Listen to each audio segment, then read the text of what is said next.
آپ نے کبھی سوچا ہے قیامت کی اس سخت تپش میں جب ہر زبان نفسی نفسی پکار رہی ہوگی، اچانک ایک مخصوص دروازہ کھولا جائے گا، فرشتے پکاریں گے، کہاں ہیں وہ لوگ جنہوں نے اللہ کی محبت میں بھوک اور پیاس برداشت کی تھی؟ وہ آگے بڑھیں گے، مگر سوال یہ ہے کیا ہر روزہ رکھنے والا اس دروازے سے گزر پائے گا، یا کچھ لوگ دروازے تک پہنچ کر بھی باہر رہ جائیں گے؟ جنت کی ان وادیوں میں روزے داروں کے لیے کیا مخصوص تحفے رکھے گئے ہیں؟ وہ کون سا عیش و آرام ہے جو صرف بھوک برداشت کرنے والوں کے لیے ہے؟ اور سب سے بڑی بات، رمضان کو 3 عشروں میں کیوں بانٹا گیا؟ کیا یہ صرف دنوں کی گنتی ہے، یا پھر یہ ایمان کی ایک سیڑھی ہے جو قدم در قدم انسان کو جہنم سے نکال کر جنت کی بلندیوں تک پہنچا دیتی ہے؟ اور ایک آخری سوال، کیا آپ جانتے ہیں وہ کون سی دعا ہے اور رمضان کا کون سا عشرہ ہے جس میں اللہ نے مغفرت کا اسم اعظم چھپا دیا ہے؟ آج ہم اس سفر میں اس دنیا کی سیر کریں گے۔ کیا آپ تیار ہیں اس نور کو دیکھنے کے لیے؟ ایسی روح کو جگا دینے والی ویڈیو کے لیے ابھی ہمارے چینل کو سبسکرائب کریں اور بیل آئیکن دبا کر نوٹیفیکیشن آن کر دیں۔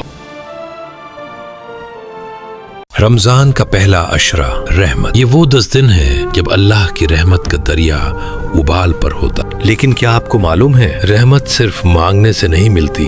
ایک ایسی چھوٹی سی عبادت ہے جو پہلے عشرے میں کرنے سے جنت میں آپ کا ایک محل تیار ہو جاتا ہے۔ کیا آپ جانتے ہیں وہ کیا ہے؟ سچی توبہ اور کسی کو معاف کر دینا۔ جی ہاں، پہلا عشرہ کہلاتا ہے عشرہ رحمت، رحمت کے 10 دن۔ عشرے کی سب سے بڑی عبادت صرف روزہ رکھنا نہیں بلکہ دل کو صاف کرنا ہے۔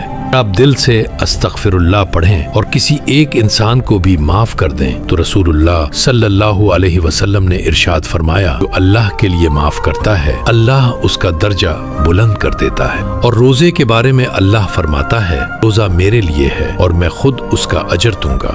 سوچئے جب اجر اللہ خود دیں گے وہ کتنا ہوگا۔ رمضان کے پہلے عشرے کو رحمت کا عشرہ کہا جاتا ہے۔ اس دوران لوگ یہ دعا پڑھتے، رب اغفر ورحم وانت خیر الراحمین، اے میرے رب بخش دے، رحمت فرما، تو سب سے بہتر رحمت کرنے والا ہے۔ جو بندہ عشرہ رحمت میں روزہ رکھتا ہے، توبہ کرتا ہے، معاف کرتا ہے، اس کے لیے جنت میں نور کا لباس، سکون کا محل، سے باغ جہاں ہر پھل اس کی پسند کا ہوگا، ایک دروازہ ریان جو صرف روزے داروں کے لیے ہے، اور جب وہ ریان سے گزرے گا اس کی پیاس ہمیشہ کے لیے ختم ہو جائے گی۔ اللہ اپنے فرشتوں سے فرماتے ہیں، دیکھو میرے بندے کو، اس نے اپنی بھوک اور پیاس میرے لیے چھوڑی۔ اور اللہ اپنے بندے سے جیسے کہتے ہیں، تم ایک قدم میرے پاس آئے، میں تمہارے پاس دوڑ کر آئے۔ لیکن ایک سوال ابھی بھی باقی ہے، اگر رحمت اتنی آسان ہے تو پھر دوسرا عشرہ مغفرت کی ضرورت کیوں پڑتی ہے؟ کیا صرف رحمت کافی نہیں؟ رمضان کا دوسرا عشرہ مغفرت، یہ کہلاتا ہے عشرہ مغفرت، بخشش کے 10 دن، جب گناہوں کی سیاہی دھو دی جاتی ہے، صرف اوپر سے نہیں اندر تک۔ تصور کیجئے جنت کی وہ وادی جہاں ہر طرف استغفر اللہ کی گونج ہے، یہاں کی مٹی سے کستوری کی مہک آتی ہے۔ جو شخص اس عشرے میں دل سے توبہ کرتا ہے، صرف زبان سے نہیں بلکہ آنسوؤں کے ساتھ، اس کے لیے جنت میں ایک ایسا باغ ہے جہاں کے درخت یاقوت اور زمرد کے بنے ہیں۔ ان درختوں کے سائے میں سکون ہوگا اور کوئی حساب کا ڈر نہیں ہوگا۔ رسول اللہ صلی اللہ علیہ وسلم نے فرمایا، جس نے ایمان اور ثواب کی نیت سے رمضان کے روزے رکھے اس کے پچھلے تمام گناہ معاف کر دیے جاتے ہیں، اور جس نے رمضان میں قیام کیا اس کے بھی پچھلے گناہ معاف کر دیے جاتے ہیں۔ سوچئے جب گناہ معاف ہو جائیں تو حساب کا بوجھ کتنا ہلکا ہو جائے گا۔ بندہ پاک ہو کر اللہ کے سامنے کھڑا ہوگا تو جنت کی راہ اس کے لیے کتنی آسان ہو جائے گی، کیونکہ اللہ فرماتا ہے، روزہ میرے لیے ہے اور میں خود اس کا اجر دوں گا۔ لیکن کیا گناہگار انسان بھی اتنی بلند جگہ پا سکتا ہے؟ جواب ہے ہاں، کیونکہ اللہ قرآن میں فرماتے ہیں، اے میرے بندوں جنہوں نے اپنی جانوں پر ظلم کیا، اللہ کی رحمت سے مایوس مت ہو، بے شک اللہ سب گناہ معاف کر دیتا ہے۔ تو وہ کون سا ایسا راز ہے جو سالوں کے گناہ مٹا سکتا ہے؟ وہ ہے سچا استغفار اور ایک خاص دعا، سید الاستغفار، جس میں مغفرت کا اسم اعظم چھپا ہے۔ ایک ایسی دعا जो बंदे को गुनाहों की तारीकी से निकालकर रहमत के नूर में ले आती है। और अल्लाहुम्मा अंत रब्बी ला इलाहा इल्ला अंता खलक़तनी व अना अब्दुका व अना अला अहदिका व वअदिका मुस्तताअतु अऊज़ु बिका मिन शर्रि मा सनअतु अबूउ लका बिनिअमतिका अलैया व अबूउ बिज़ंबी फ़ग़फ़िरली इन्नहु ला यग़फ़िरुज़्ज़ुनूबा इल्ला अंता। या अल्लाह, तू मेरा रब है, तेरे सिवा कोई माबूद नहीं। तूने मुझे पैदा किया और मैं तेरा बंदा हूं। मैं तेरी नेमतों का इकरार करता हूं और अपने गुनाहों का भी। मुझे बख्श दे, क्योंकि तेरे सिवा कोई गुनाह माफ करने वाला नहीं। रसूलुल्लाह सल्लल्लाहु अलैहि वसल्लम ने फरमाया, जो शख्स इस दुआ को यकीन के साथ पढ़े और उसी दिन उसका इंतकाल हो जाए, वो जन्नती है। और जो बंदा मगफिरत के इन दिनों में रोकर तौबा करता है, अल्लाह उससे राजी हो जाते हैं।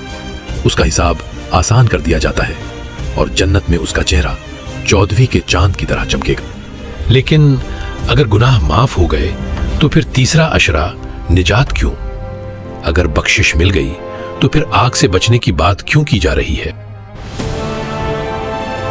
तीसरा अशरा, अशराए निजात, जहन्नम की आग से आजादी के 10 दिन। सवाल यह है, अगर रहमत मिल गई, मगफिरत हो गई, फिर निजात क्यों? इसलिए क्योंकि माफी मिल जाना और हमेशा के लिए महफूज हो जाना दोनों अलग बातें हैं।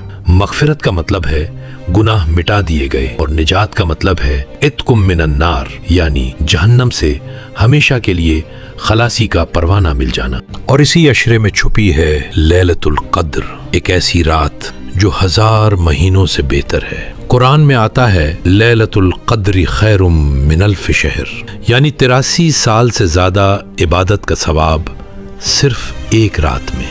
उस रात फरिश्ते उतरते हैं और रूहुल कुदूस जिब्रील अलैहिस्सलाम भी अल्लाह के हुक्म से जमीन पर आते हैं। उस रात हर अहम अम्र, हर फैसला तय किया जाता है। और जब हजरत आयशा रजी अल्लाह अन्हा ने पूछा कि अगर मुझे ये रात मिल जाए तो क्या पढ़ूं, तो रसूलुल्लाह सल्लल्लाहु अलैहि वसल्लम ने उन्हें ये दुआ सिखाई, अल्लाहुम्मा इन्नका अफ़ुव्वुन तुहिब्बुल अफ़्वा फ़अफ़्फ़ु अन्नी। मतलब, या अल्लाह, तू माफ करने वाला है, माफी को पसंद करता है, मुझे भी माफ फरमा दे।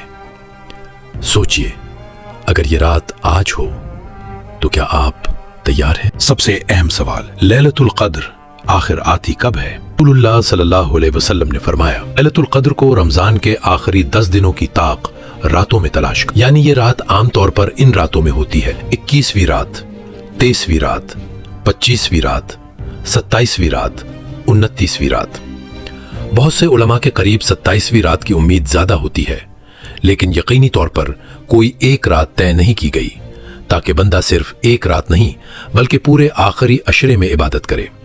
इसलिए समझ लीजिए, अगर आप सिर्फ 27वीं का इंतजार करेंगे तो शायद आप चूक जाएं।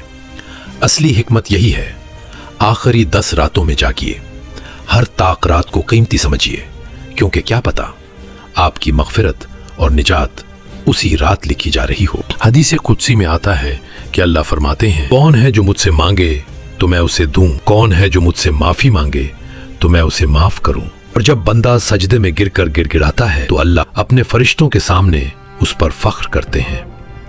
और रसूलुल्लाह सल्लल्लाहु अलैहि वसल्लम ने फरमाया, जो शख्स ईमान और सवाब की नीयत से लैलतुल क़द्र में क़याम करे, उसके पिछले तमाम गुनाह माफ कर दिए जाते हैं। निजात वाले रोजेदार का इनाम, जन्नत में उसके लिए सलसबील का शरबत और तस्नीम की नहरें होंगी, नूर के महल और ऐसा सुकून जो कभी खत्म ना हो।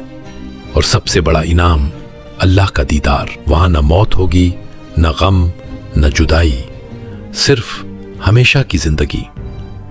मगर एक सवाल रह गया, अगर लैलतुल क़द्र इसी साल हो और आप उसे गंवा दें तो क्या आपको अगले साल का यकीन है? रसूलुल्लाह सल्लल्लाहु अलैहि वसल्लम ने फरमाया, जो शख्स इस रात की भलाई से महरूम रह गया, वो हर भलाई से महरूम रह गया।